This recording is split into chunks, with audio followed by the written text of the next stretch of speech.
you, Chairwoman. Good morning, Commissioners.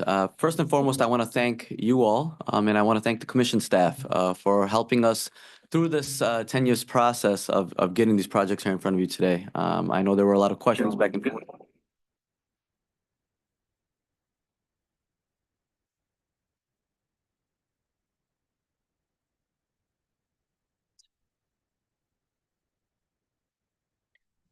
Delay of game. Now that I know what I sound like, I kind of, you never really know what you sound like. I like my voice. Okay. No, Thank you, sir. Sorry. no, absolutely. Okay, you know what?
The best type of projects possible for the county, but also making sure oversight of the program was in line.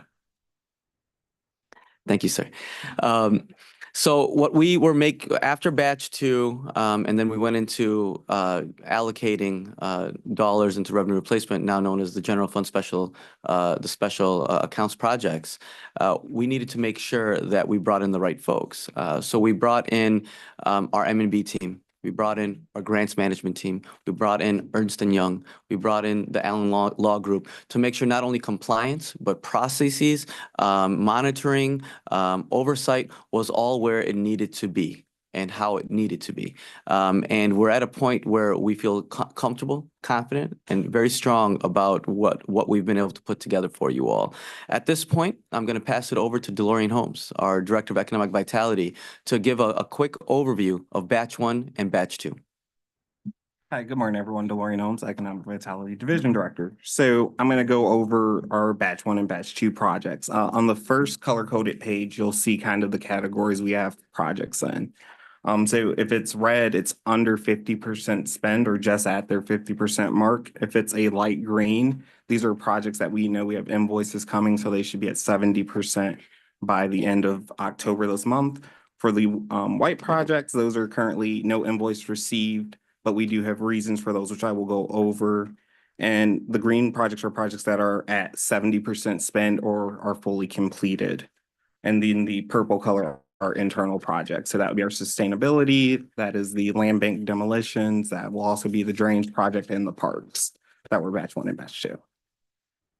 So if you can go to the next slide with the projects. So out of Batch 1, 8 projects, because as of now, Motown Museum is actually over there 70% spend. So we'll have 8 out of those 15. For the projects in red that aren't yet at their 50% mark, well, at 50%, we do have detailed spend plans over the next 18 months, as well as the various contracts and resolutions that were passed by the various legislative bodies for all the contracts. So we know some projects are on the way, as well as there was a backlog in certain items that projects needed to actually start construction. So over the next 6 months, we expect these numbers to jump up drastically. If we go to the next slide, that will be our batch 2 project. So these came a little after batch 1.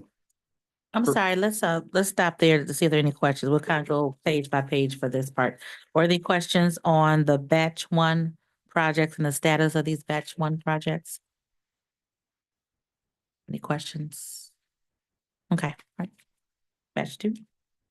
So for batch 2 projects, these projects came a little after batch 1. So as you can see for the red ones, we do have a few of them that are already getting very close to their 50% mark. Well, we have none that are project complete. We do have detailed spend plans and their construction schedules over the next 18 months, with the majority of them being completely done or finalized construction before December of 2025, which is well before the December 2026 deadline. For the projects that in white, all of them with the exception of one were under $375,000. So these are ones for our invoicing purposes. We are just stockpiling to have one final closeout for them versus an invoice for $5,000 here or $10,000 there. For the Melvindale, that is the one that has not invoiced yet, but we have talked to them about their construction plan, some of the delays that have happened and them changing when services will do, but we are expecting a substantial invoice in the next couple of months, which would take them to over 50%. Okay.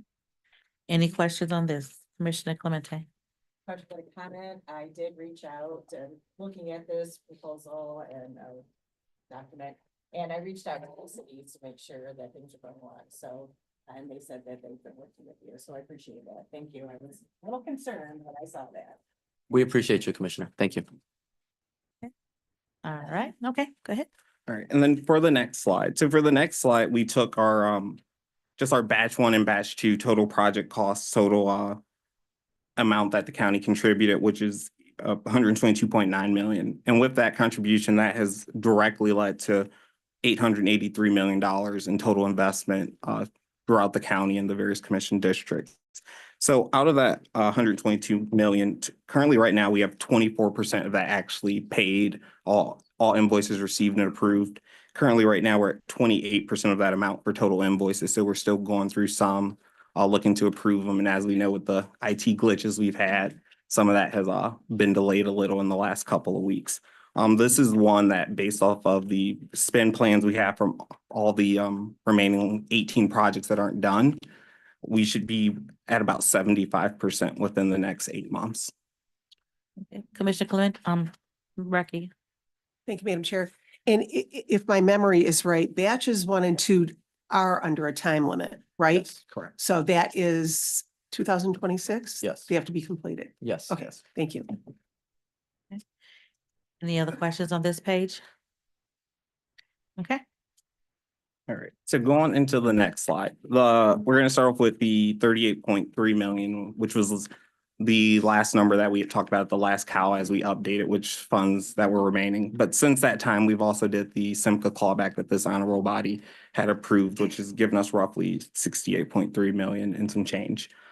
With the various 14 projects that are going, well, 13 projects presented today and another 15 in the pipeline, so another 28 total projects, that leaves about 53 million that with commission approval would be projects moving through the pipeline.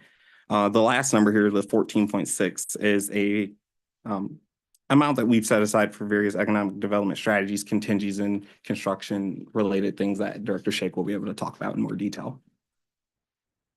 Specifically, when we're talking about contingencies and other programming projects, we're looking at larger areas in terms of where we're looking for strategies around housing, workforce development, but also making sure that we're building in contingencies for any project that might go over, that might need additional funds.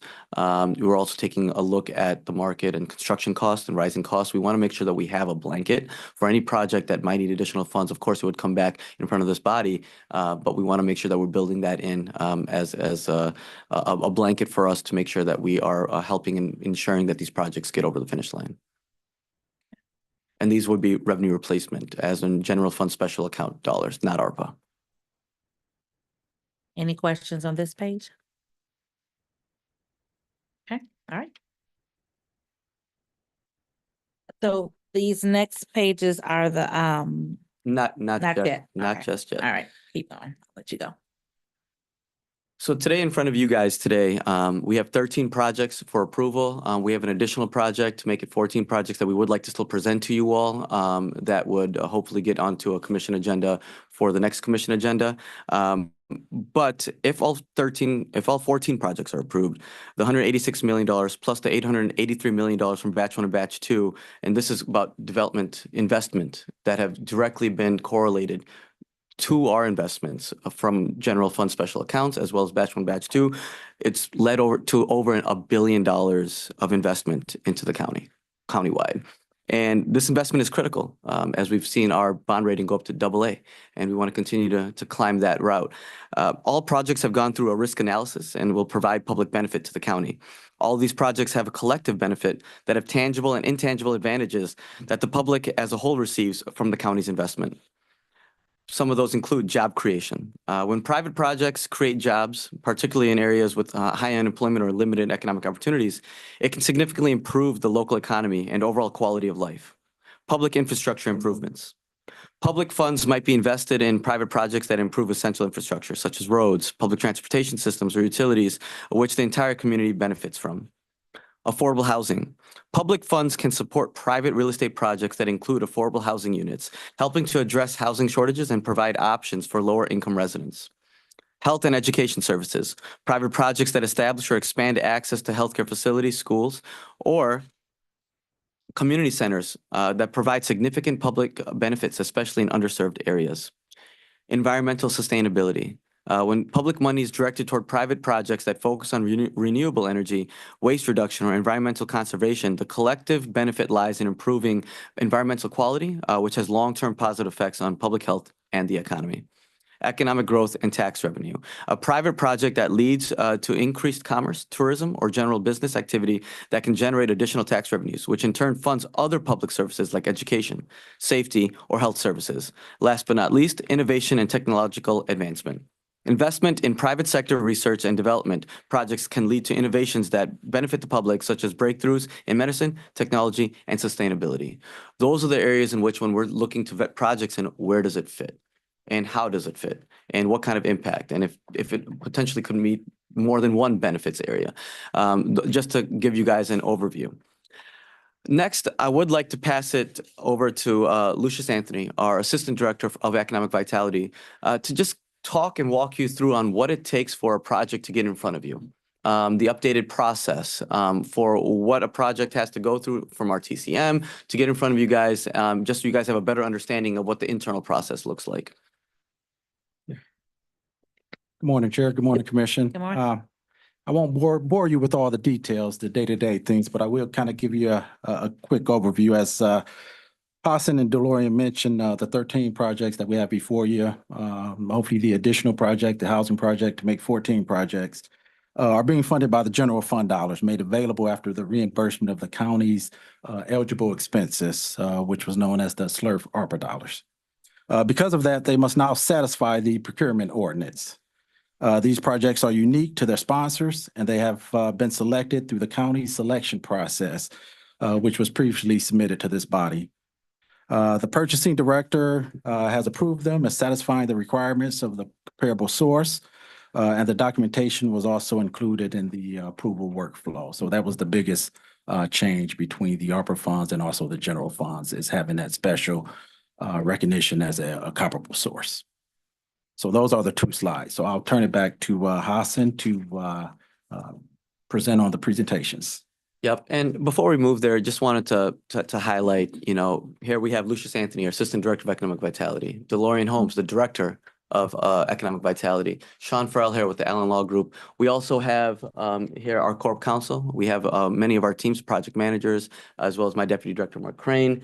We have from Corp Counsel, Haris Ahmed, as well as Jim Jernigan. We have Shantika here from Grants. It takes a team really to get this all put together. There's a lot of moving parts, but we have a strong hold on this. We brought in all the right people. Everyone here is working together as a team, and not only for batch 1 and batch 2 oversight are we comfortable that not only is every project now moving in the right direction to make sure that we're meeting that 2026 spend deadline, but also any internal deadlines that we've put forth on these projects. And again, just very much appreciate the commission's support, the commission staff support, the patience and the trust in allowing our team to put together all the right checks and balances that are needed for this program to run appropriately. We've also been on calls with the Federal Treasury, who've applauded us and stated that what we've done and what we've been able to do and what our mechanisms are is the goal. And asking us if we'd be willing to talk to other folks around the country to teach them how we've set our structure up, because we are, again, according to the United States Treasury, the standard for what we've been able to do here. And again, I truly thank the partnership and the allyship of the commission, as well as all internal bodies and moving parts that we have going here. With that, I'll pass it over to the chair. If there are any other questions, happy to answer, and then we can move into the regular projects. Thank you so much. Are there any questions on what has been presented so far?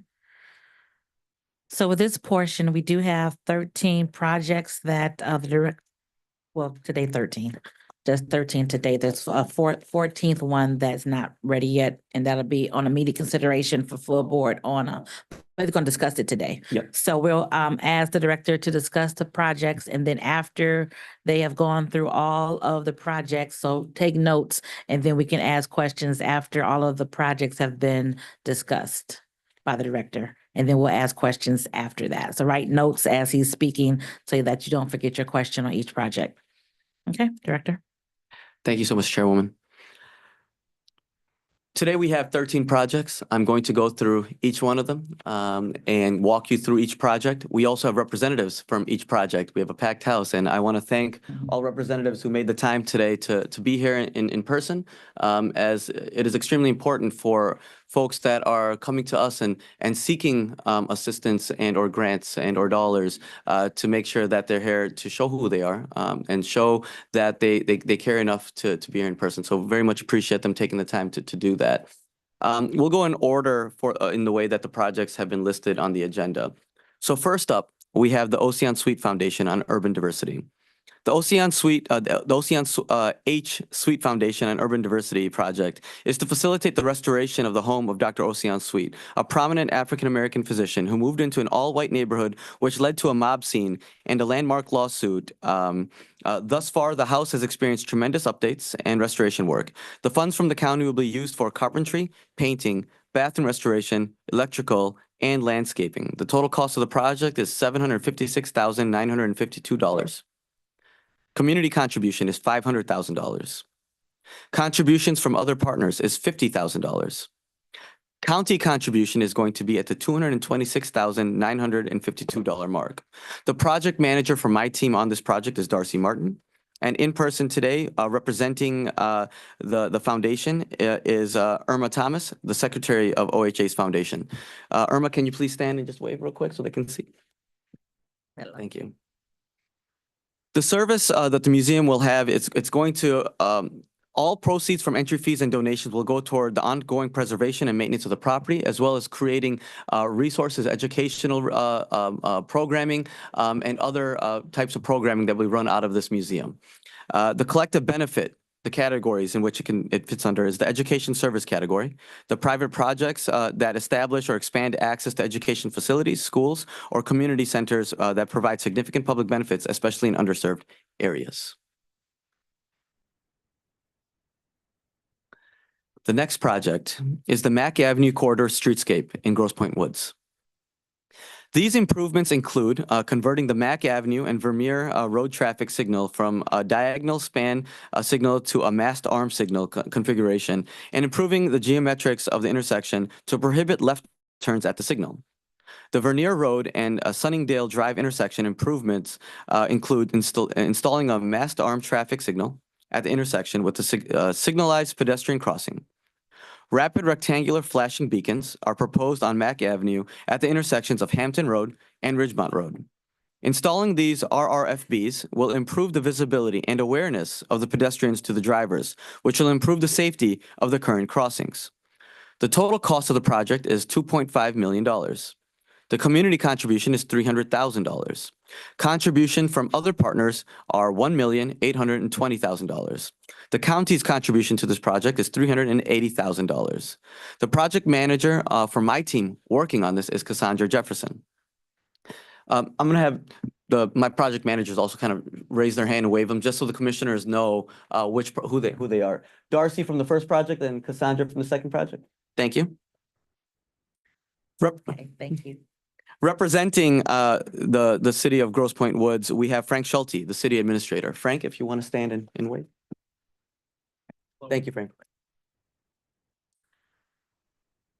The collective benefit of this project is the public infrastructure improvements area. The public funds that might be invested in public or private projects that improve essential infrastructure such as roads, public transportation systems, or utilities, which the entire community benefits from.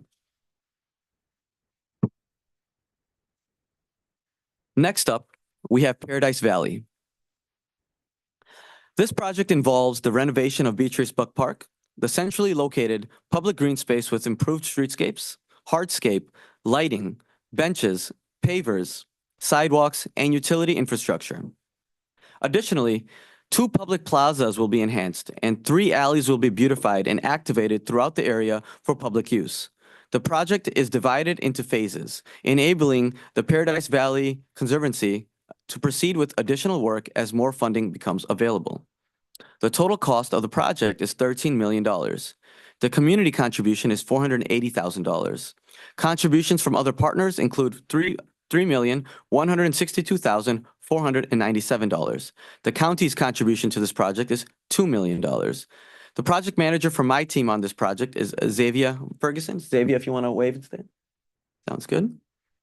And the representative from the organization, from the Conservancy, is Roger Basco, President and CEO of Basco. Kate Willis is representing the foundation. Kate, are you? The services of the park and public plaza enhancements in historic Paradise Valley, this project is going to allow us to contribute to an area poised to receive over $200 million in planned investment, including the $122 million music hall expansion and a $50 million Hastings Place residential development. Projects like this are crucial to being able to attract sports and entertainment events like the NFL Draft, NBA Draft potentially, and major events to Wayne County.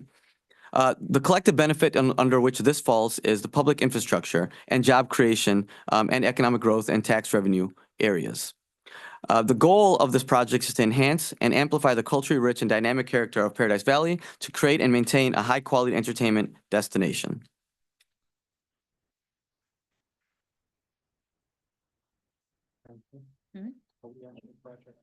No, at the end.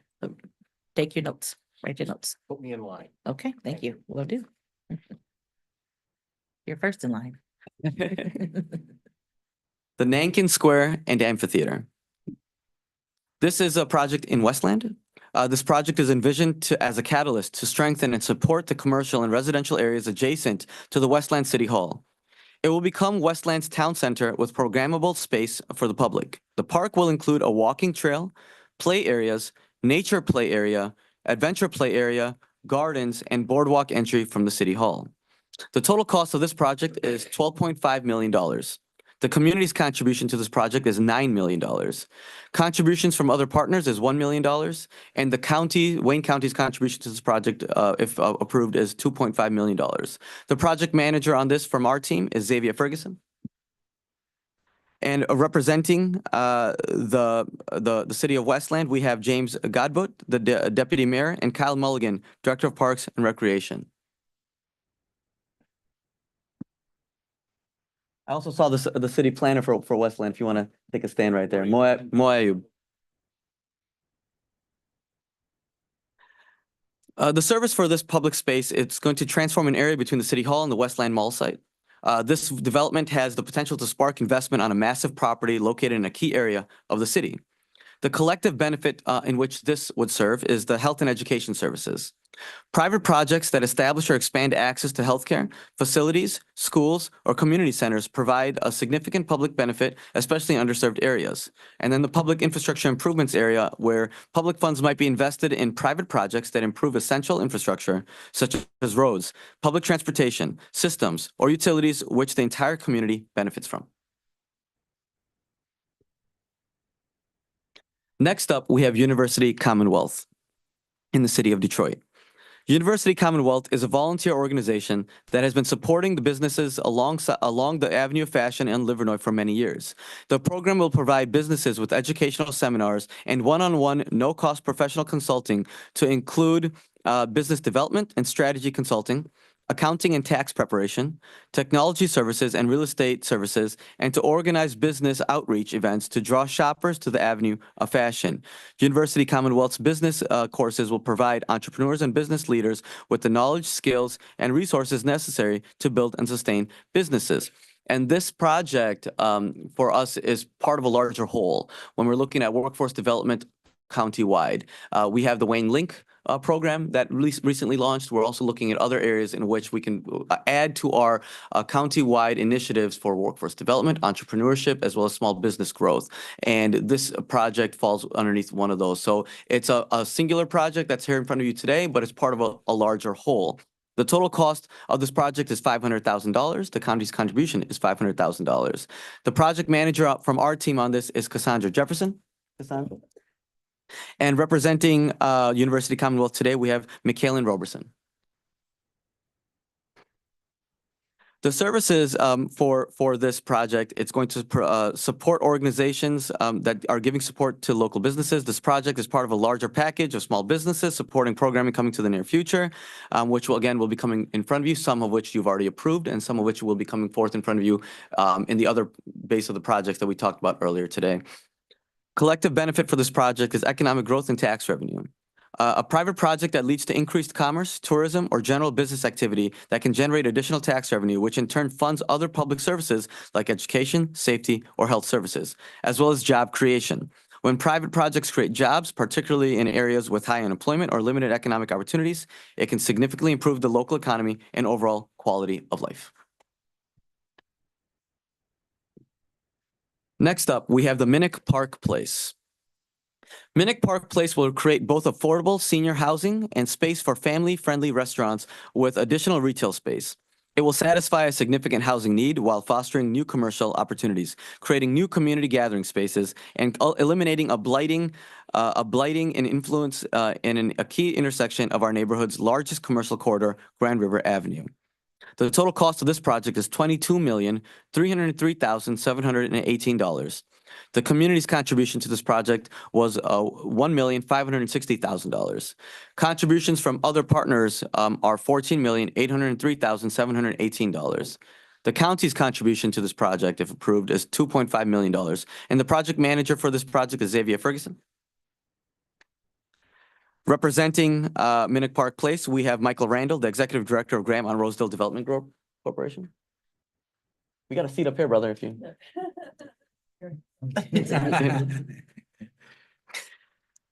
Services for this project are affordable senior housing. The project has a gap, had a gap, but after receiving city funds, the Wayne County was in a unique role to provide funding for this project due to our general fund special accounts dollar amount.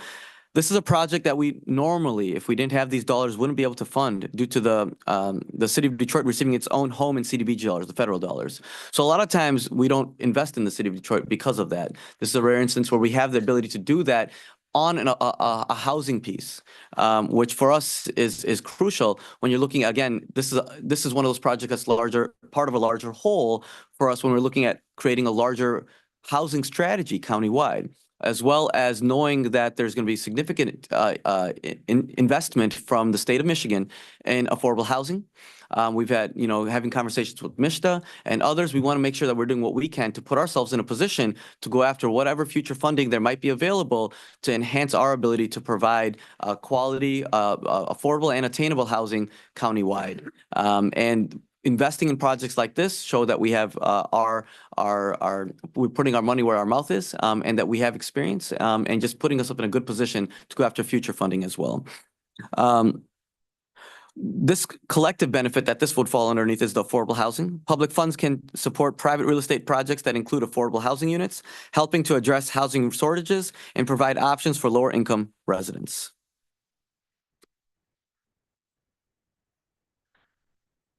Next up, we have Detroit Horsepower Urban Equine Center. I pronounced that right? Equine? Equine. Just want to make sure. I've been saying equine, but want to make sure I'm saying it the right way. The Detroit Horsepower Equine Urban Center in Detroit. The stables will accommodate up to 24 horses and include 24/7 monitoring from an on-site barn manager. This will include indoor riding area, multiple outdoor riding spaces, and paddocks for the horses to graze. By incorporating classrooms and administrative spaces, the new facility will be home to a year-round youth programs that will bring community focused development to underserved neighborhoods.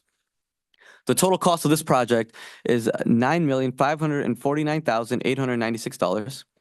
The community's contribution to this project is $1.4 million. Contributions from other partners are $6,749,896, and our contribution to this project will be $1.4 million. The project manager from our team is Xavier Ferguson. Representing the Detroit Horsepower Urban Equine Center, we have David Silver, the executive director, Jeff Jones, a board member, Nicole Bird, the managing director, Sierra Ginyard, the development director. Please stand. We got some folks in overflow as well. So we got some folks right there. There we go. We appreciate you all for being here. The collective benefit for this project is health and education services. Private projects that establish or expand access to healthcare, facilities, schools, or community centers that provide significant public benefits, especially in underserved areas, as well as economic growth and tax revenue. A private project that leads to increased commerce, tourism, or general business activity that can generate additional tax revenue, which in turn funds other public services like education, safety, or health services.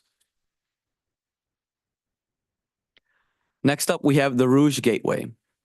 The Rouge Gateway Greenway project is a vital, non-motorized transportation corridor that will provide access to Wayne County parks for lower Rouge communities and ultimately connect Northville to Detroit. This connector offers safe, carbon-free transportation options and links mobility hubs for regional transportation alternatives. Together with the Lower Rouge River Water Trail, the Greenway will serve communities along the Lower Rouge River and beyond, offering recreational opportunities for walking, running, biking, canoeing, kayaking, fishing, and interacting with the river for 1.5 to 2 miles, 2 million people. The objective of the Rouge Gateway Greenway Phase 2 project is to construct a 1.4 mile asphalt trail with 2 pedestrian bridges along the Lower Rouge River, connecting the existing Phase 1 trail to the Henry Ford at Village Road. $746. Contribution from the community is $0, but the contribution from other partners is $2,058,393. County's contribution to this will be $4,605,353. The project manager on this is Candace Wilkes.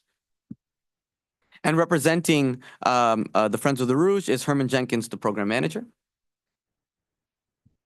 Okay.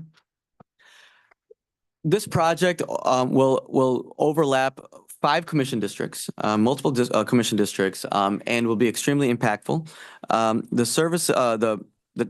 The collective benefit that this falls underneath is when public money is directed toward private projects that focus on renewable energy, waste reduction, or environmental conservation. The collective benefit lies in improving environmental quality, which has long-term positive effects on public health and economy, and this falls underneath the environmental sustainability. It also falls underneath economic growth and tax revenue, a private project that leads to increased commerce, tourism, or general business activity that can generate additional tax revenue, which in turn funds other public services like education, safety, or health services. The next page, you will see a map that shows you the project, a larger map that shows the connectivity between the different phases and the Rouge as a whole and where it goes through on the county. The Rouge Gateway Greenway Phase 2 connector is part of a vision to connect Hines Park to the University of Dearborn and extend south along the Lower Rouge River to Fort Street Bridge Park in Detroit. The Phase 2 trail will connect the existing Phase 1 and begins the plant trek southward along the river, ending at the campus of the Henry Ford Museum on Rotunda Drive. On completion of the full vision, the Rouge Gateway Greenway Trail will connect Inkster, Dearborn Heights, Dearborn, Allen Park, Melvindale, and the city of Detroit. At the trail's terminus at Fort Street Bridge Park, the trail links to the Joe Louis Greenway, Downriver Linked Greenway, and the Iron Bell Trail. Friends of the Rouge is simultaneously planning a Lower Rouge water trail that extends from Canton to River Rouge at the Rouge River's confluence with the Detroit River. Our Department of Public Services, Engineering, and Parks Divisions is in support of the next phase of the Rouge Gateway Greenway being constructed on County's Row and Park property. And the DPS Parks Division is providing technical review and assistance where needed to the Friends of the Rouge. Hines Drive Trail, which is in green, and then Lower Rouge Greenway in purple are currently underway by Wayne County DPS as well.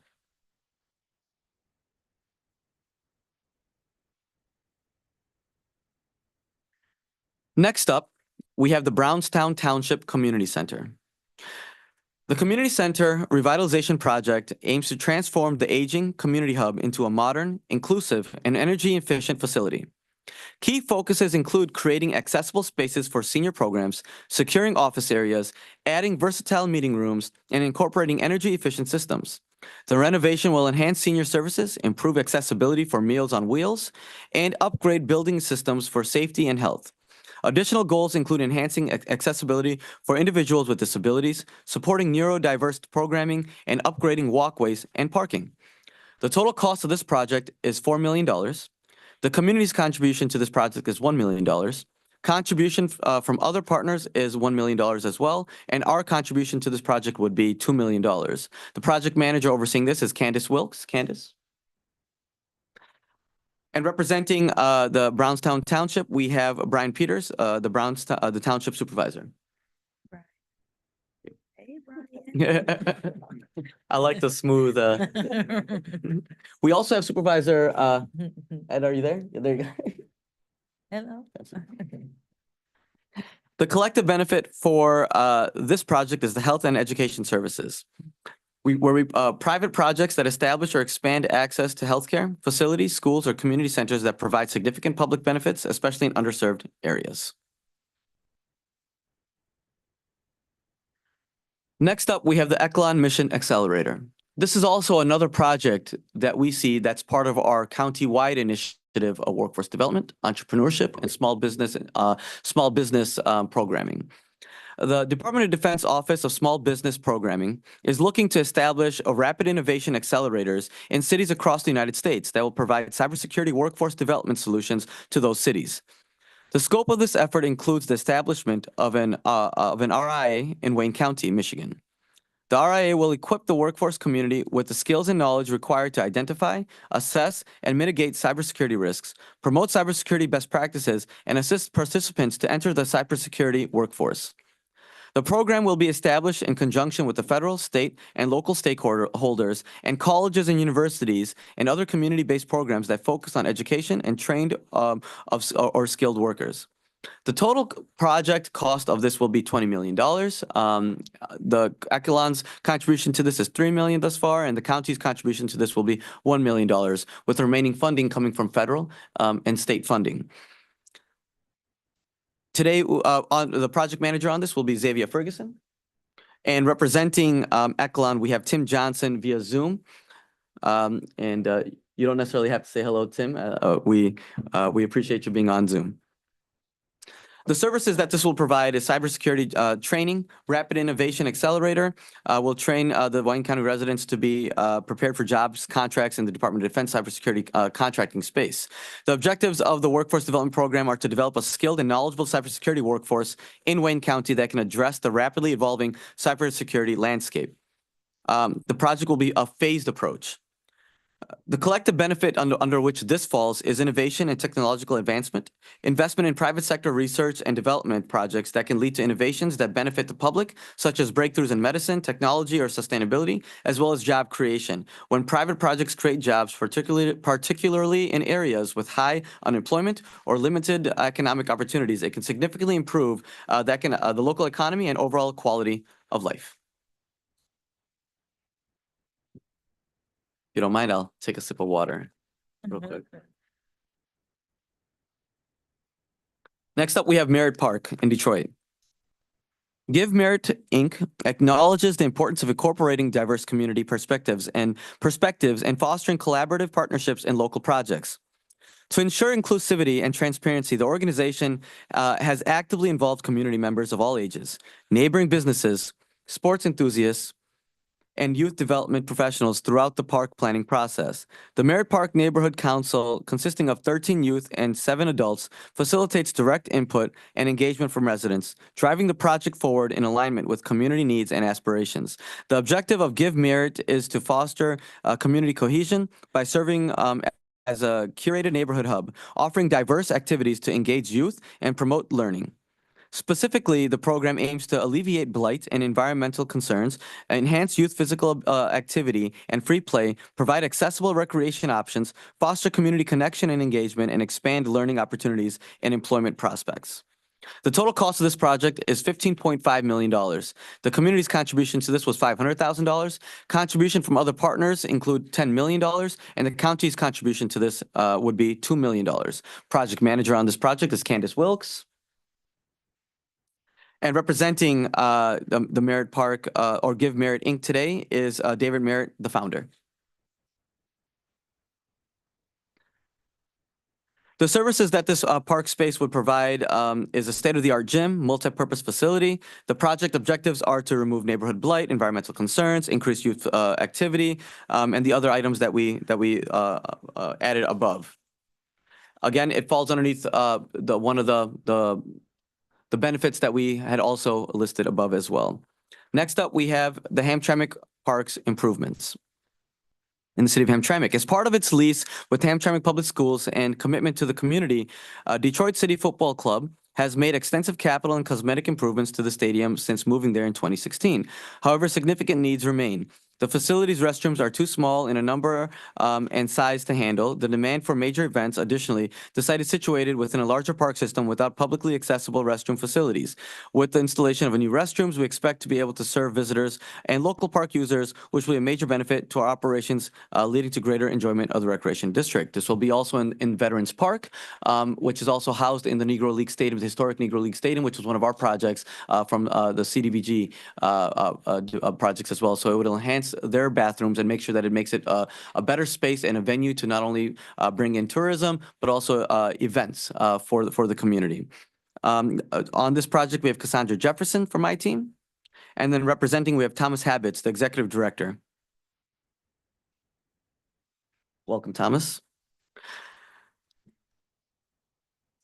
Collective benefit for this falls underneath the economic growth and tax revenue, as well as the health and education services. Last but not least, under the 13 projects that we're looking for approval for this round is the down payment assistance program in the city of Detroit. The National Faith Home Buyers is a subrecipient for the down payment assistance program in the city of Detroit. The city of Detroit, through its American Rescue Plan Act funding, will provide $5 million of funding to the Detroit Down Payment Assistance Program, round 2. Wayne County's contribution will specifically support phase 3 of the program launch and administration portion, and will assist with following the down payment grant to low and moderate income families up to $25,000 and administrative fee up to $2,250 to National Faith Home Buyers per transaction. The total cost of this project is $7,482,588.29. The community's contribution is $5,582,588.29. Contribution from other partners is $1.4 million, and our contribution to this is $500,000. Project manager from our side is Candace Wilkes. And representing the city on this one is Dinah Harris, the president for National Home Buyers, National Faith Home Buyers. Dina. Yes. Welcome, Dina. Thank you so much. This project is also, again, one of the larger small parts of a whole when it comes to looking at housing countywide. This project services down payment assistance to low moderate income earners in the city of Detroit. It's phase 2 of the DPA, and it's been touted as a model program from homeownership and is now being instrumental in being institutionalized into the part of the President Biden's housing strategy on a national scale for what we're doing here. And we've been able to jump into this and help create that model, which is now being instrumental on the national level. The city is processing an additional amendment to add $1.5 million to the NFH budget. And then this would fall underneath the collective benefit of affordable housing, public funds that can support private real estate projects that include affordable housing units, helping to address housing shortages and provide options for lower income residents, as well as economic growth and tax revenue. A private project that leads to increased commerce, tourism, or general business activity that can generate additional tax revenue, which in turn funds other public services like education, safety, or health services. At this time, Chairman, I'm going to ask you if you would like me to just go ahead and present the last part. Sounds good. Thank you. Mid-block at Brush Watson in the city of Detroit. Again, this is another project, part of a larger whole when it comes to housing and the strategy of attaining future funds and housing as a whole. Mid-block is a proposed 10-story building located at 444 Watson, containing 184 apartment units, 170 of which will be income and rent restricted to those earning between 30 and 80% of area median income.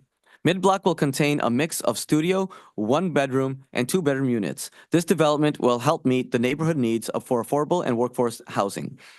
Total cost of the project is $75,319,608. The community contribution to this project is $3 million.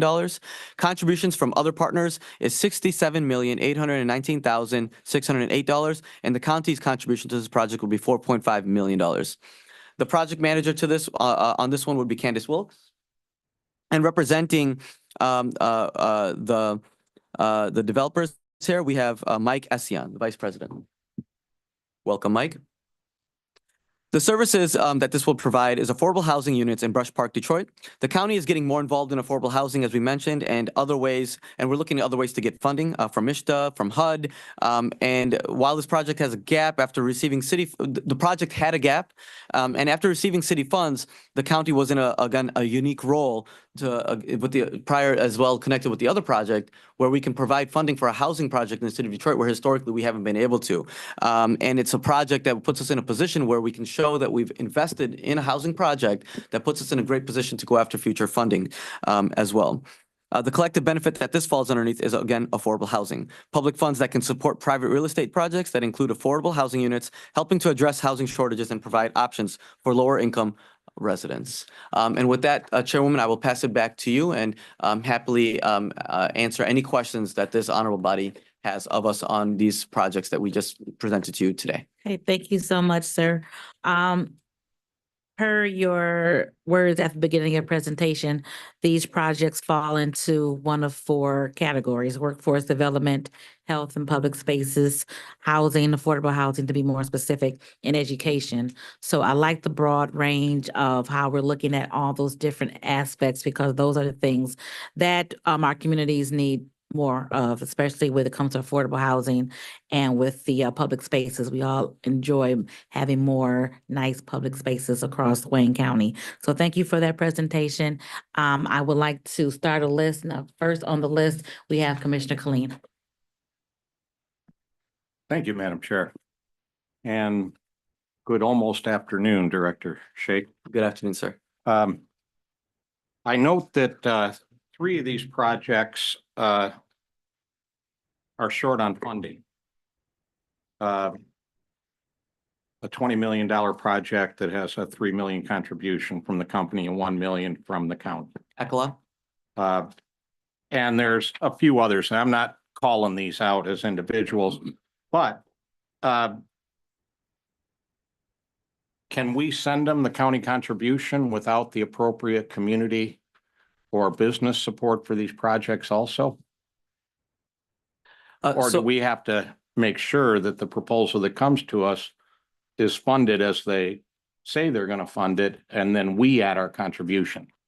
Yep. So that's a great question. And when you see projects, a lot of times they're either in phases. This project specifically, when you're talking about Echelon, for example, the $20 million project, you're looking at a group that's subcontract with Department of Defense.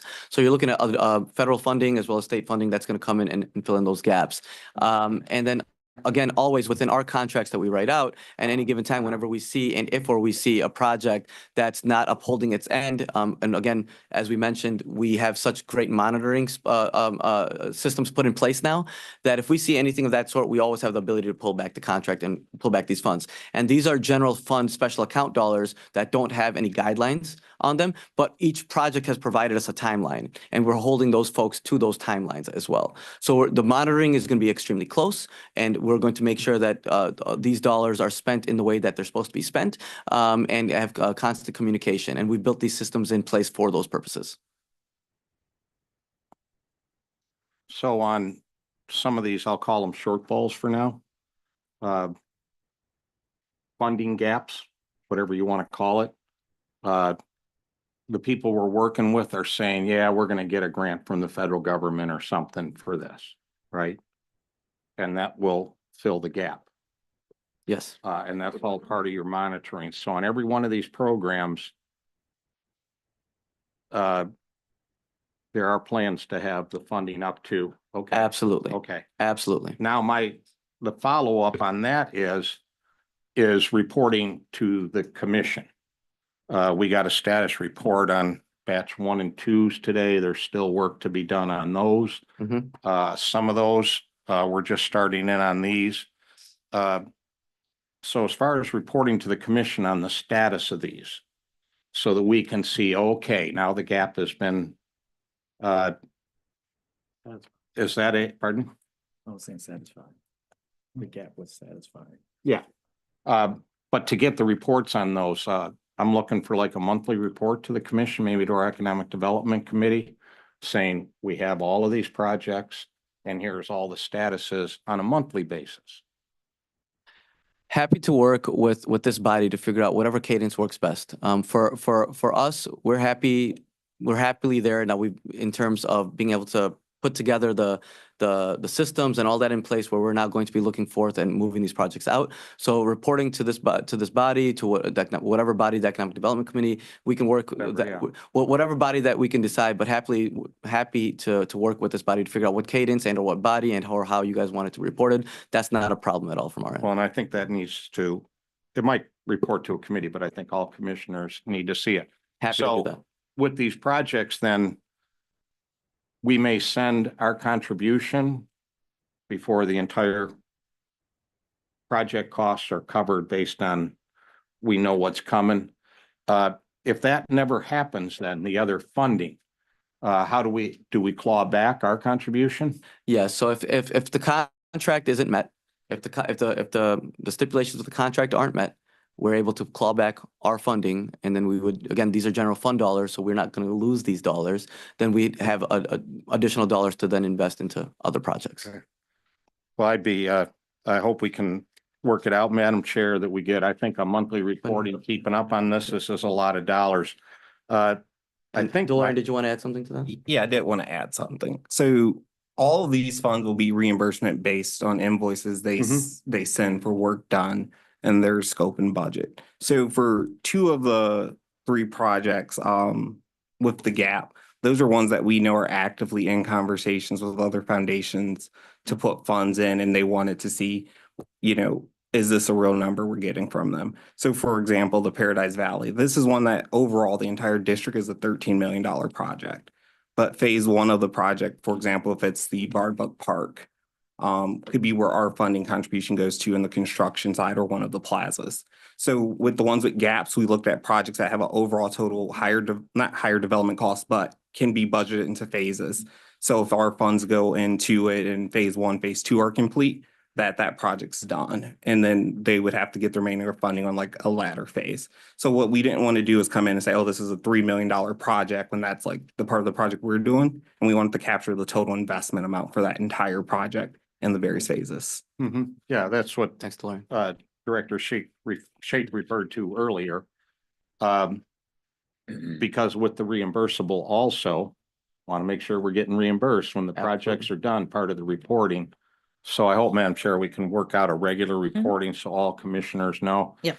I believe, Madam Chair, my last question on this is for each one of these, and Madam Chair reiterated the 4 different areas that the federal law said to invest these, I'll call them ARPA dollars for now.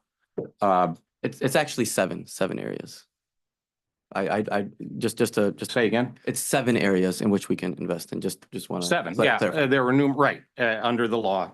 I don't know the exact number, but to produce all these public goods, right? And you briefly, in your summary of all these, kind of hit that with a little paragraph. Well, this is whatever, right? Yep. For a lot of different reasons. Now, how are you measuring those things to know that these projects actually do well, the category under which we're providing those funds, that it actually satisfies those? How do we measure that? And Delorean, if you want to answer a little bit more. Like, for instance, sometimes you're talking about tax revenue to pay for services. Yeah, I'm interested in that, but does the project actually generate the revenues to do that? Or job creation or whatever it is. So how are we measuring this and how are you reporting to the commission on this? That's a good question. Commissioner, Delorean, do you want to just talk a little bit about the vetting process? Yeah, so as far as the like metrics and numbers we would get, we actually just met with the CFO and his team of economic analysts and the whole new division that was created there. So we can actually track every ARPA dollar we spent and see whether it's direct investment or secondary investment, from jobs created from construction spinoff to individuals actually using the facilities to actually capture the total economic impact data. Because currently right now we've been able to track our direct investment for every project. So a big part of it is us looking at like a park project and like let's say a footprint downtown that we invested in, and looking at the total number of users, or for example, when the NFL draft just came, how many users would have been there going into actual businesses, and looking at the correlation between that investment and added users. So you are gathering the metrics for what each one of these projects do under the category, and you'll be able to report back to the commission and to the people of Wayne County. Yeah, we thought this was going to generate X number of jobs, and yeah, it did. Or no, it didn't. Or tax revenues, right? Did it really do that? So I think, again, reporting those, so you're collecting all of that. So all you need to do is push a button to report it to the commission then, because you have the data. So yes, so in the sense of, we are data driven, and we've said that since day one in terms of the way that we like to operate. We're data driven. The conversations that Delorean is talking about is going to put us in a position where we can collect that exact data. And our goal is to make sure that we're reporting this type of information out. This is the type of information that helps us continue to grow our bond rating. It helps us to continue to not only attract investment, but tourism here as well as events. So this data for us is going to be extremely helpful, and it's data that we hope and intend to make sure that is made available for not only the commission, but for public uses. Yeah, and I think that's very important, right? In a lot of these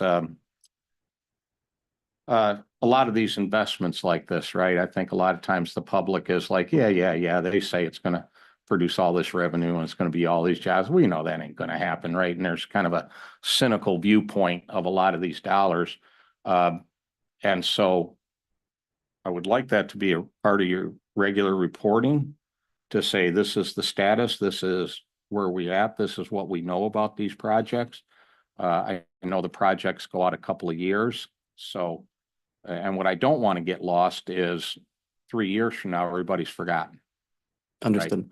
Project over, money spent, we've all forgot, we don't need a report on it, but that will be the crucial time to get a report. Has this actually done what we came to you and said, please approve this because this is what it's gonna do. I want to see the other side of it to like, okay, now we know that that is what was done. So, you're planning on making that a part of your regular reporting to the commission? Understood. So we can happily make sure we have the conversation to include that in terms of what that looks like and what this body wants, and then make sure that we're providing the reporting accordingly. Well, I think we can, I hope that we can have that in a way that the commission and the public understands really what these investments turned out. There's pretty big numbers here. Absolutely. So thank you, Mr. Shake. Thank you, Madam Thank Chair. you. Thank Commissioner. you. I think council had it to that point. Did you have a question? Through the chair to this honorable body with regards to the funding piece and the funding, potential funding gaps. So it was already clarified, which is why I raised my hand initially, that these are reimbursement contracts whereby they should be submitting invoices and the county should know exactly what they're paying for.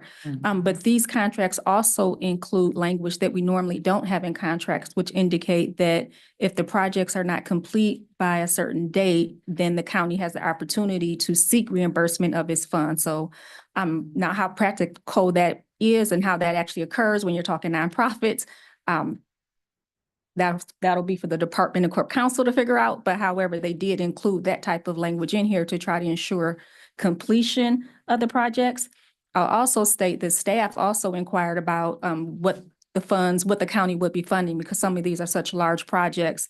And some of them could be broken down into phases, but I understand they didn't want to do that in the contract themselves. But Commissioner, we did inquire, similar to you, regarding trying to understand exactly what portions of some of these projects would be funded, because some of them are segmented and then some of them are larger, like one big construction project where maybe you can't say phases. And that's where you probably get into more of the concern regarding completion as opposed to completing a portion of a greenway or something to that effect.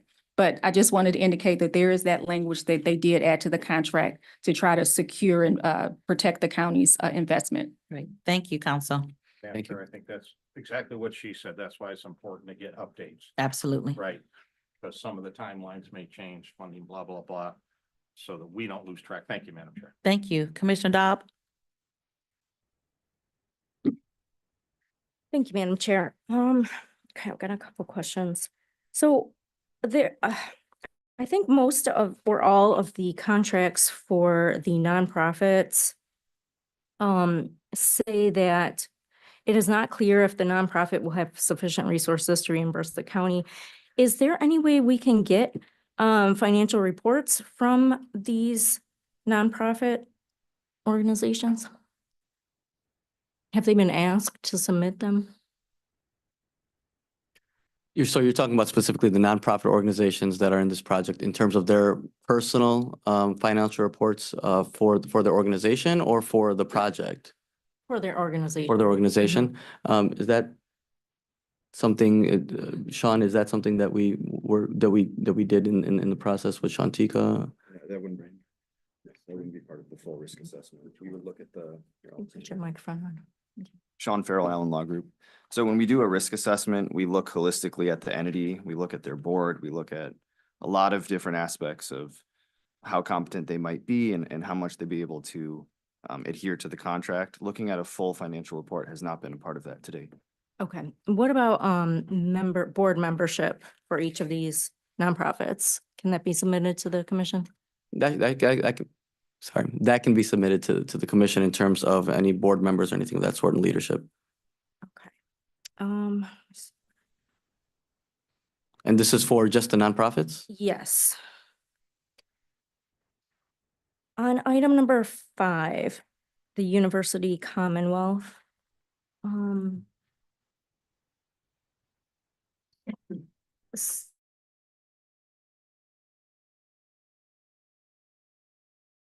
Reporting requirement as to, what courses are offered, the frequency of the courses, and how many businesses are taking those and completing them. Why didn't we do that? Could you repeat that, please? Why didn't we include a reporting requirement as to, how many businesses are completing the courses? Any other information? So we will be monitoring and we will be holding them accountable towards a certain amount of businesses. Like these kinds of programs that are being built out. So first for them, to my understanding, is that they're gonna be building this out. And it's again, for us, part of a larger whole. And there is a certain amount of numbers that they did provide us that they would like to service. Delorean, do you have those numbers that we can go over? It's 100 annually. So again, we do have project managers that will be ensuring that they do meet the metrics and the goals set forth in the agreement. Okay. And so not only will we be on them via project managers, but also again, with the added layers in place from MNB to grants management, to Ernst & Young, to Allen Law Group, to our own corp counsel. There's a lot of layers here to make sure that we're upholding these contracts to where they're providing the services that they said that they would provide. And then also when it comes to the financial reporting, every nonprofit organization also has third-party auditing every year as well too. So we just putting that out there as well. And if I could interject, so that's part of that quarterly reporting that we'll be receiving as to how many what the businesses are, all of those details of what they're doing, we will be getting reports on those. Yes. I'm sorry, Commissioner. Number 11, the Give Merit program. So it says this park will be free for Detroit residents, and individuals residing outside of Detroit will be required to pay a fee. Have we done any other projects like that where we're using county money and it's sort of only for Detroit residents, like out county residents couldn't use that facility unless they pay? So I mean, when you look at community centers as well that have memberships, there's one that we did in Van Buren Township, for example, where we put money into a community center that's membership based, right? It's available and open for everybody, anybody that wants to use it. But there's also dollars that are being put into items where it's not profitable. It's for sustainability of the actual park itself, for maintenance, for upkeep, things of that nature. Now, if it was something where they were making profit or things of that nature, now that would change the dynamics a little bit. But yes, so from historically projects that we've done, that is something that we've been able to do. What about? And so, for example, Summit, in Canton, Mhm. right? At membership fees, but something that's things that a lot of those types of entities and facilities, when you're looking at recreational facilities, parks, things of that nature that talk about activities, are built in that structure. On number 12 for the Hamtramck Parks Conservatory. So the Detroit City Football Club, I understand they will be moving to a new location. And I know it's going to be a couple years out, but are there any plans for the Hamtramck location after they move out? We can have, we'll have continued conversations with the city to see what their plans are, make sure that we're engaged and helping them find a suitor for that location whenever need be. But also, when you look at the city of Hamtramck, when you look at that specific site, it is again part of a larger whole where you have Veterans Park and then you have the historic Negro League Stadium. So this project specifically will benefit more than just that area. It's the Veterans Park where they have multiple festivals and fairs and larger events as well as baseball events and other tourism attraction sites. But when it comes to the larger question of what's happening after, that's something we'll have to engage the city with and continue to make sure we monitor. Okay, I think that's all I had. Thank you, Commissioner. Thank you. Commissioner Baydun. Thank you, Madam Chair. Thank you, Hassan, for the presentation. These are very interesting, exciting projects for my colleagues and their commission in their districts. I have a question on the Rouge Gateway. I know this touches my district in Dearborn. I had a little bit of prior knowledge about this before. So I'm just trying to envision, because I walk that trail like at least 4 or 5 times a week. So this is going to be connecting the trail that comes down from the Andiamos towards Evergreen. Is it going to go under Michigan Avenue, or will there be a bridge It says here there's a couple of bridges. I'm trying to envision here what it looks like, do you know? We have a representative from Friends of the Rouge that can speak a little more details on that one. Oh, Anyway. Hi, Elizabeth Nisler, Chief of Planning, Wayne County Parks, actually. So yeah, this project will connect to where the Rouge Gateway currently ends at Michigan Avenue. mhm. And it does go under Michigan Avenue. And then I know that presentation in your packet showed there's two bridges that will cross the concrete channel and then end up behind the Henry Ford Henry Village, Ford, okay. yeah. So it's just, this was a 20-year plus project, master planning that started a long time ago. Phase 1 was completed, which was the ending at Hines, or starting at Hines and then ending at Michigan Avenue, going through the colleges. And this phase 2 that has been, the design has been funded, and this is the part of the construction cost is the phase 2. And we have funding for phase 3 in design. And then the city of Dearborn is gonna, we've been talking with them about doing a TAP grant for phase 3. So, and that one will go to Rotunda. Okay, so my understanding is the Ralph Wilson Foundation is part of the nonprofits that are contributing to this project, correct? Yep. Okay, and this obviously will be maintained in the future by Wayne County in the Parks Division, correct? It's discussion. Yeah, it'll probably be an MOU similar to the first phase. That one's managed by Wayne County Parks and the two colleges where their properties hit. And will this project, Hassan, be completed in time for the 2026 deadline? This particular one? Yes, our goal is to have the project completed by the end of 2023. So the goal of the project is the end of 2026, but also I just want to highlight that these are now general fund special account So they don't dollars. So they're not being held accountable to the federal ARPA restrictions. Okay. But yes, their timeline does say that they're going to have this project completed by 26. So if they're not completed, let's say, and we need another 6-7 months, it's not gonna be the end of the world, right? They're gonna give us an We have to come extension? back, as long as this body agrees that it's not the end of the world, right? So it'll come back and thank you all for the ask of an extension of some sort. And if this body would agree at that time, then we could provide that. But again, we are no longer underneath the federal guidelines with these dollars, which is wonderful. But at the same time, as you see, we are being very diligent in our timelines and our asks of these projects to make sure we're getting these things done as soon as possible. But yes, to answer your question, if there is the opportunity if folks need to have an extension, but it would not happen without coming to this body. Okay, I'm very excited about this project. I have a question on the mid-block at Brush and Watson.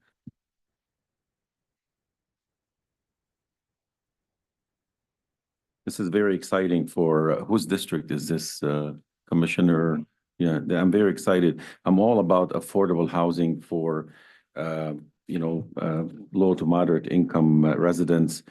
When this project is completed, who would be maintaining this property? Who would be managing these facilities, these properties? Is that the city of Detroit or another entity?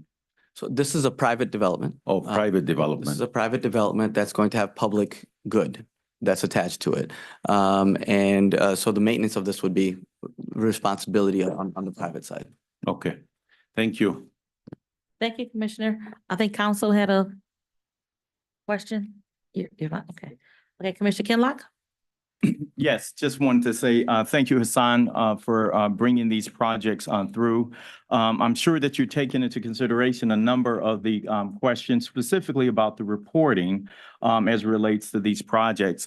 This is these projects, and I'm excited by the fact that you noted how the county is going to be embarking upon addressing the affordable housing throughout Wayne County. A number of these projects, as you mentioned, both the federal, state government wants to make sure that you have credibility that you've already been doing the work associated with affordable housing.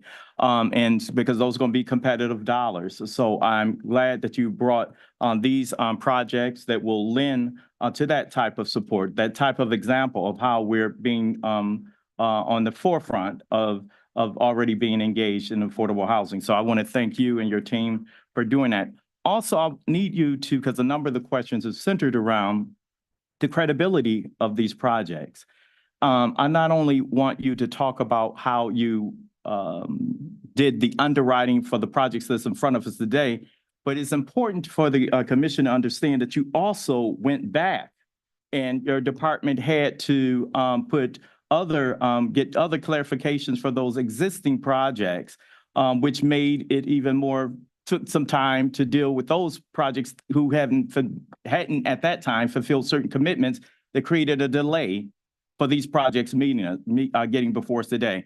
So I want you to talk about that, but also I would like for you to highlight the fact that you will be reporting on a monthly basis when individuals, or at least getting notification to the Committee on Economic Development when folks have met their funding commitments. Thank you, Commissioner. I appreciate that. And, you know, you're absolutely correct.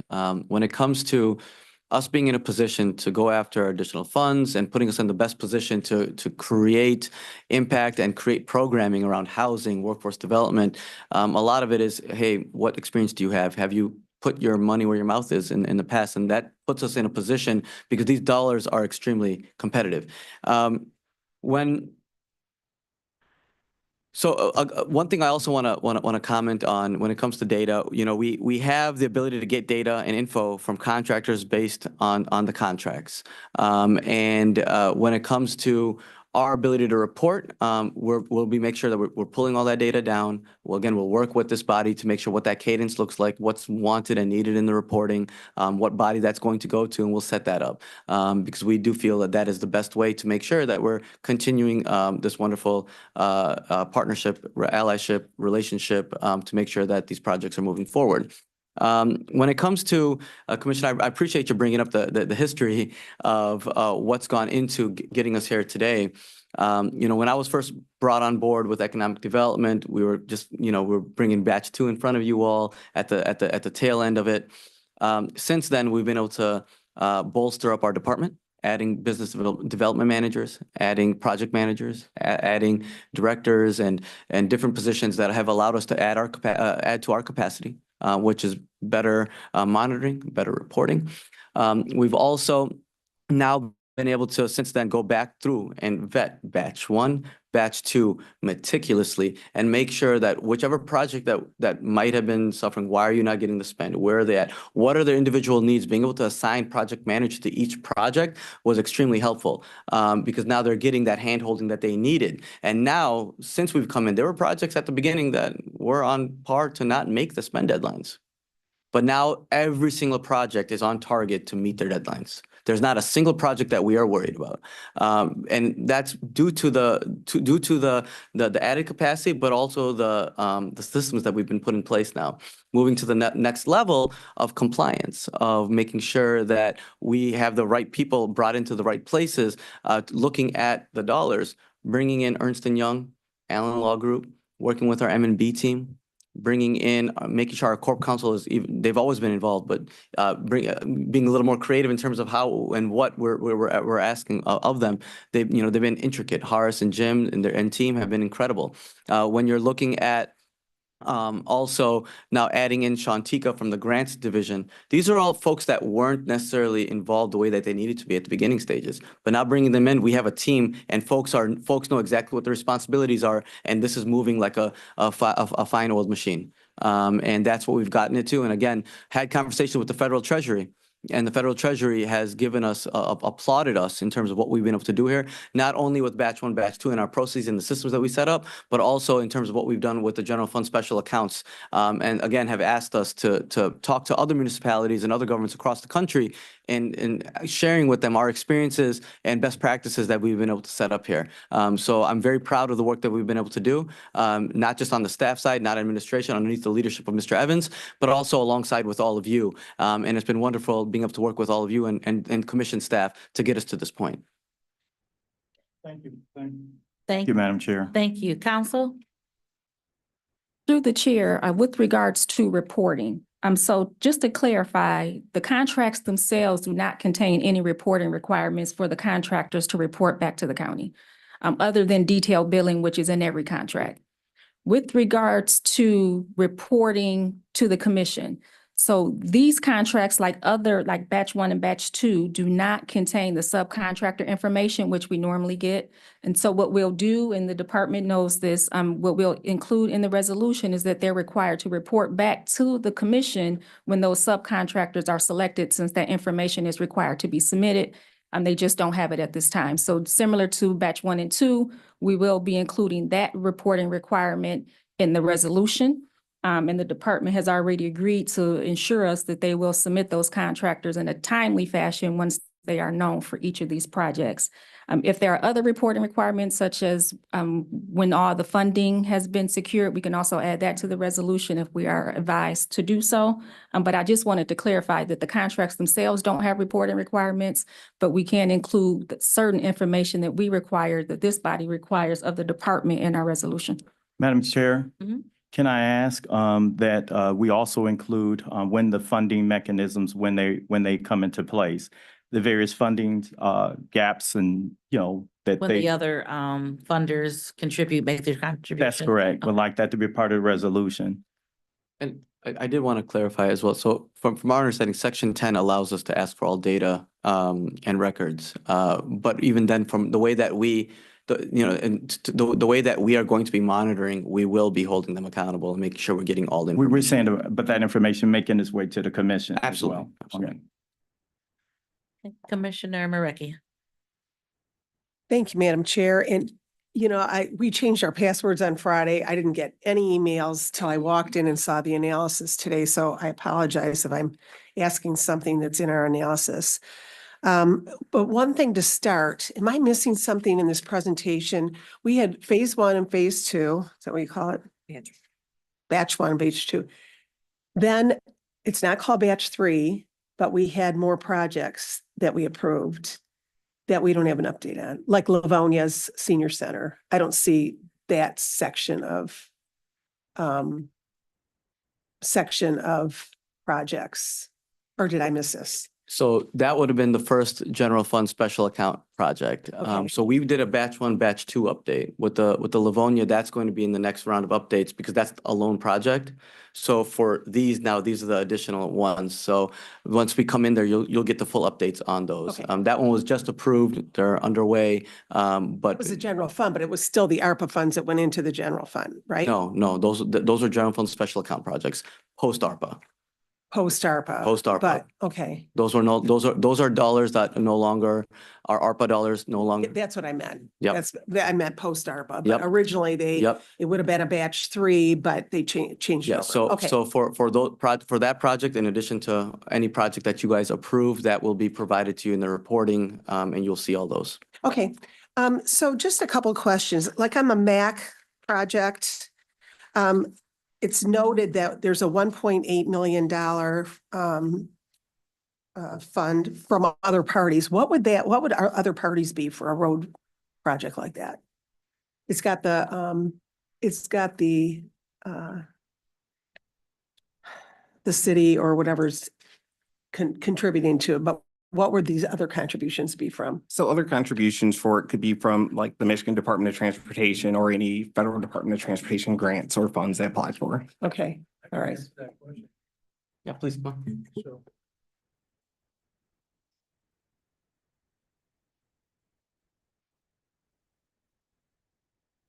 Name and title for the record, please. Sure. Frank Schulte, City Administrator, City of Rose Point Woods. We have been obligated a $720,000 MDOT fund, and we've worked with the school system with a walkability grant for $600,000. So those are the other funds. Okay, thank you. You're welcome. Thank you.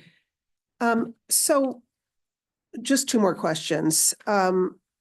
You mentioned in the Detroit down payment group that Detroit put in $5 million into that. And did you say they're going to put in 1.5 million a year from their general fund to sustain that? To my understanding, for it, it's one large one large amount of dollars that are being pooled. This is now the phase 2, and then we're putting into the phase 3. Right. So they pool a large amount of dollars from different places, different spaces, and then it's part of one program. Okay, so this And- isn't gonna be a yearly contribution from the city of Detroit for the sustainability of this. I was gonna say, we've not had those conversations about it being like an annual program or something from Okay, it. I must be like hearing things today. I'm very tired. No worries. Oh, okay. So, and you know, ever since these ARPA funds were distributed all over the country, I've been very concerned about sustainability in these projects, which I've mentioned several times. So in your vetting of all this, like the ASEAN project, the Detroit horsepower, are these all, is the sustainability aspect in your vetting of all these projects so that in 5 years we find out everybody's gone belly up because they've used the money and can't sustain it? Yeah, so for example, absolutely. We're always looking at sustainability of a project, the long-term viability of a project. When you're looking at, for example, Ocean, when you're looking at Detroit horsepower, our dollars, for example, for Ocean is going in terms of the maintenance and upkeep of the actual museum, and then they'll be providing a lot of the resources there. And they have mechanisms in place to be sustainable. That is something that is a museum, it's something that's gonna be an education facility. Same thing with Detroit horsepower, where our money is going towards specifically in there. You know, Delorean can talk about more specific aspects, but when you look at the investment, when you look at their dedication to the community, when you look at their footprint, and when you look at the partnerships that they're trying to create, the question of sustainability and their ability to go out and get grants. You know, you have David Silver, who was just named 40 under 40. Congratulations, David. You know, so you have those things that come into account in terms of our ability to see, is this program going to be viable and sustainable for a long time? Okay, thank you. Okay, thank you, Commissioner. Commissioner Knizik. Thanks, Madam Chair. I didn't realize that the cough drop I just took has benzocaine in it. So I can't feel my mouth. So we'll see how this goes. So Commissioner Marecki was just talking about that sort of third phase prior to this one. So, and I don't know what slide it is, but the slide that talks about the GFSA, the SEMCA clawback, the revised GFSA and the balance are these numbers inclusive of those? Maybe we're not calling them batch 3, but that third sort of round, are these numbers inclusive of that, such that 14 million is the actual landed remaining number that we have for the balance of these funds? So first off, I hope you're okay. Me too. Second off, for that list specifically, there was no batch 3. I just want to clarify. There was a batch 1, a batch 2, and now we've moved right into revenue, general fund special account projects. And you have a bunch here, but they're going to be slowly rolling on. You had one lone one with Livonia, you had 13 here, you'll have 1 there. And they'll be continuously coming forth in front of you all. When it comes to the projects that were taken into account on the chart that you're talking about, you had HHVS, you had RISA, Wayne RISA, and then you had the Just Air project that were included in terms of where those dollars were coming out of. So regardless of what we call it, though, it's still the same pot of money, right? For the general fund special accounts? Yes. Right. So it was SLURF and then we obligated it. So now it's GFSA, but that pot of money was still that same, 329 or something? 339. 339 that we Yes. started with. Yes. So that's the pot. Yep. So of that 339, regardless of what we call it, 14 million pending these 14 projects and the additional 14, that 14 million is what we would have left. Is that right? Yes. Okay. And that 14 million, as I stated earlier, that's for us is for strategic ability of going after whether it's, you know, whatever programming, but specifically what we're looking at is a pillow for any projects that might need from batch 1, batch 2 to get over construction costs, any other project that we're applying for. We just want to make sure that we have that blanket when you're looking at those construction costs. So building that in is for us to make sure that we are in the best place to just protecting ourselves to make sure that we're not investing in projects that, again, don't finish. I do think, and you know, I don't like it when people tell me how to do my job, so I'm certainly not telling you how to do yours. But if we're talking about that same pot of money for us to not have those projects like the RISA and City of Livonia represented on the documents that we're being given to make decisions, I really feel like it cripples the commission in our ability to have a clear picture of what we're being asked to make a decision on.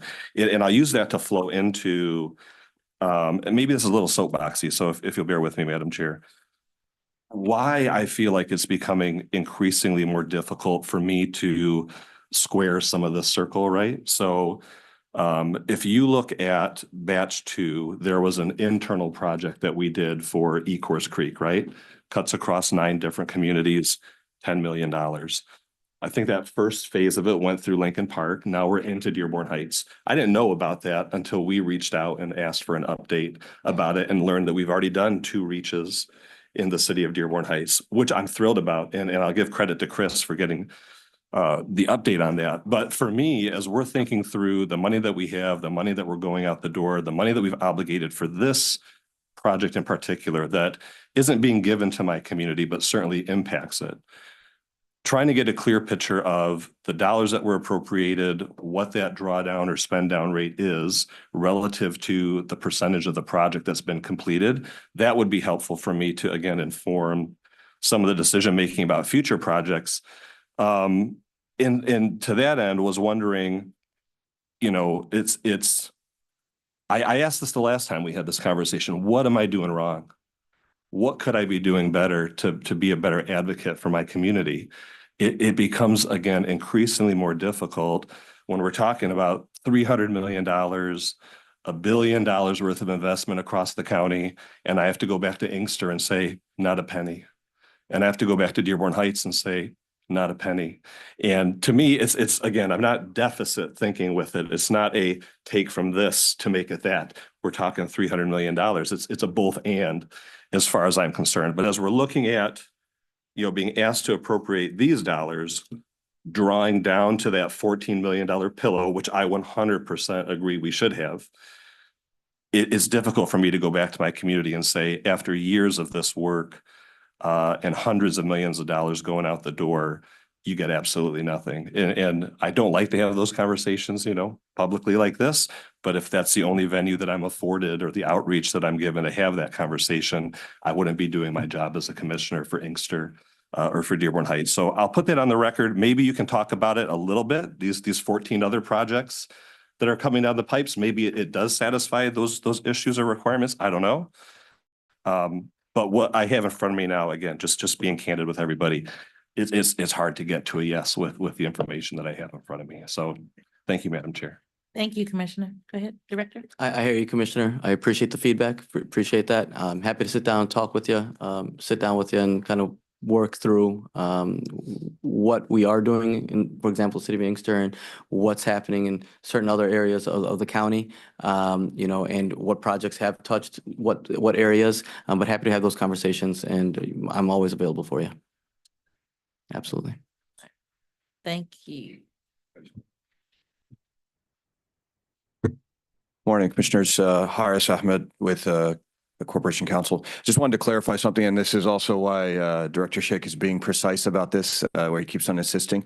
When we reference the GFSA, there's a reason he's trying to be precise, and it's because we've harped on it, because these funds are general fund dollars.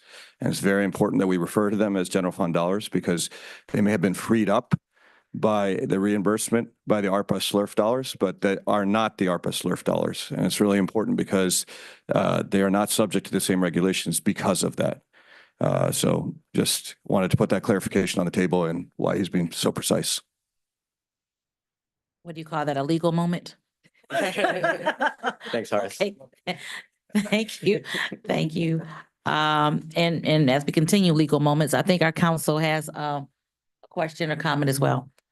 Through the chair, I will ditto what Horace just said with regards to these are general funds. I've said that several times regarding some of these projects when they come up, and I say, no, they're general fund dollars, just so you know, they're general fund dollars, which means you can do whatever, they're general fund dollars.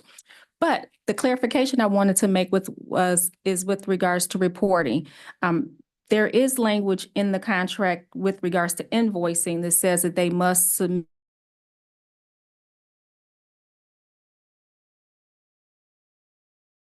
a progress report with their monthly invoicing. Just to clarify that. Thank you, Madam Chair. Thank you.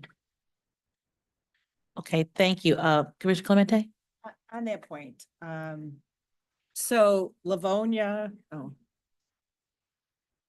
just want to make sure that I'm correct on this. I understand that they're general fund dollars.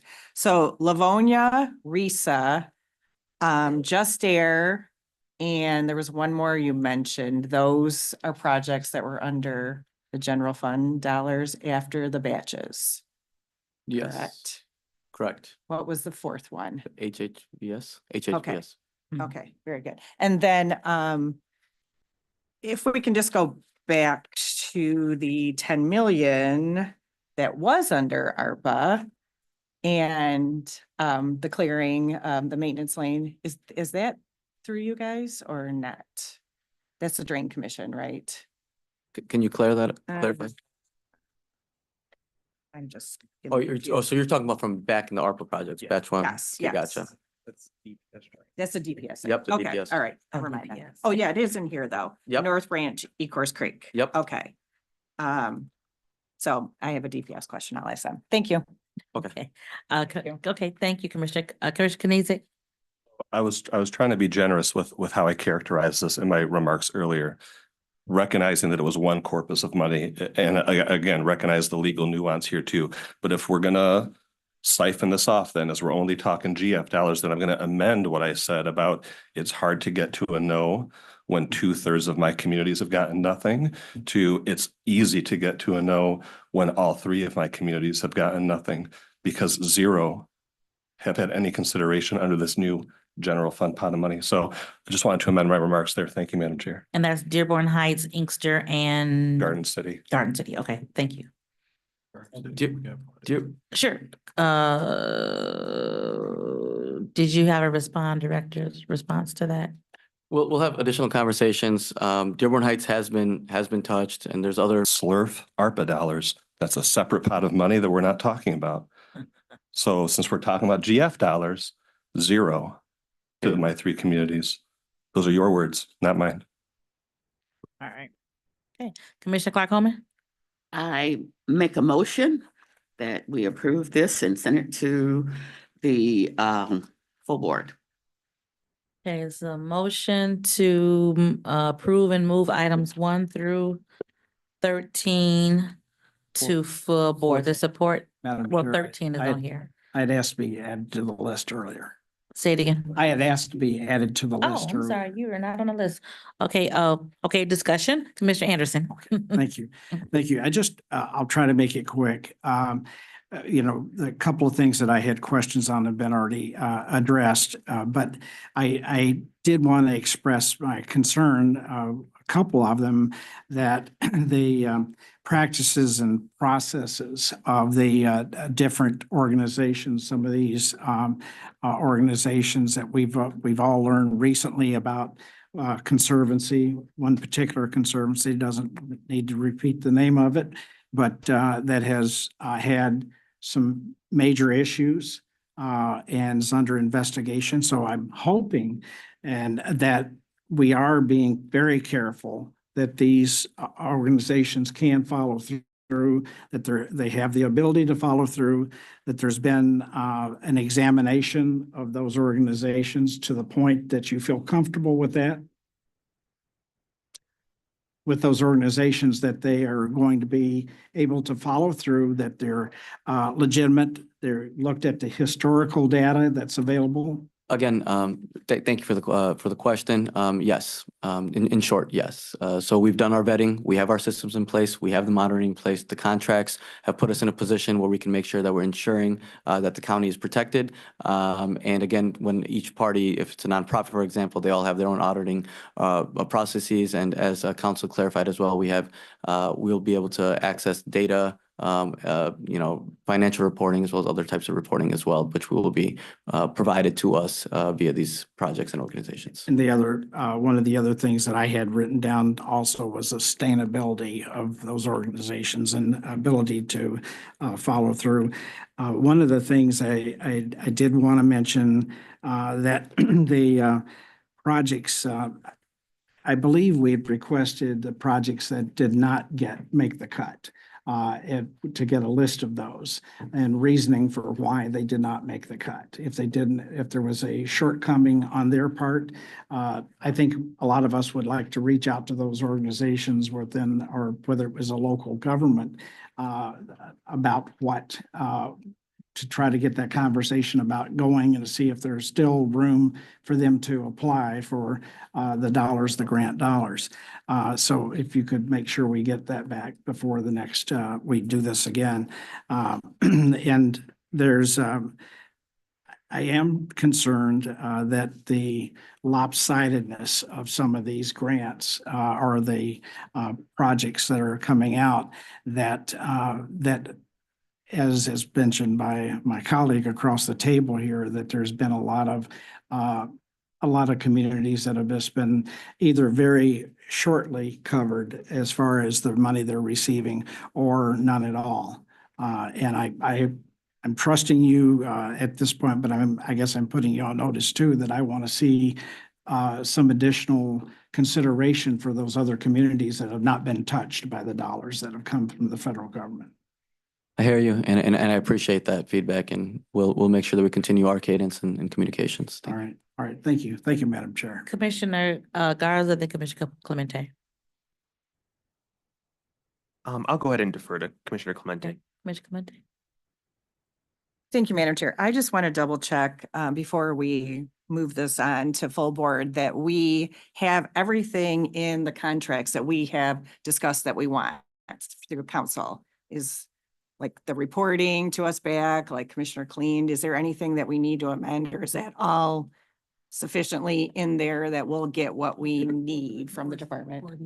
Board members, we kind of mentioned a lot of things. I want to make sure that all that is there.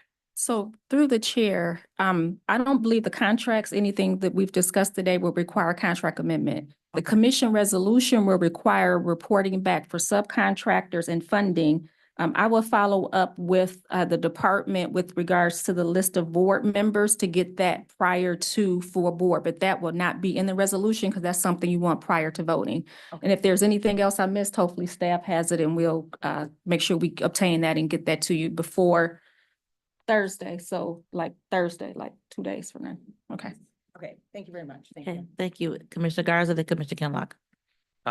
Thank you, Madam Chair. I would just like to be listed as an abstention on item number 4. Okay, thank you.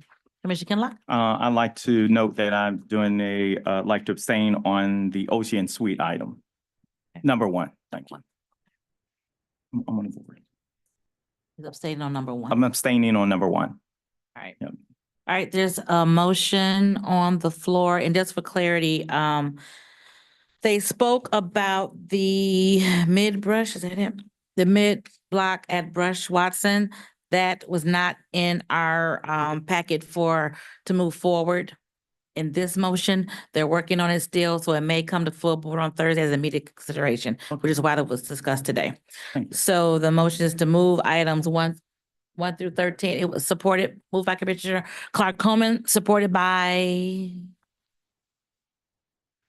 Okay, thank you. Supported by Commissioner Colleen. All in favor, say aye. Aye. Any noes? 2 noes? Anyone wish to abstain? Abstain on item 1. On item 1, abstain on item 4, and that was a no, Knizik, and no from Dobb. Okay, so this will be moved to Thursday for a board meeting. All right, next item. Next item is such other matters as may be properly submitted before the committee. Such as matters, just want to say that this was a committee of the whole to talk about these projects. I am going to have another committee of the whole, hopefully before the end of the year, to get an update on the 50 million that was allocated to Health and Human Services. If you recall that, to see what their spend has been on projects with them specifically. So just know that that's coming up. I want to thank all of the nonprofits and the communities that came here. If you want to stick around to answer any questions that the commissioners may have after the meeting, you can do so. So thank you for coming to the meeting. Next item. Public comments. Any public comments? Public comments. Any public comments can go to the podium. Anybody, public comments on Zoom, There's no one on Zoom, Chair. emails, No emails were received. public comments in the audience. Okay, next item. Journey. All right, move to adjourn.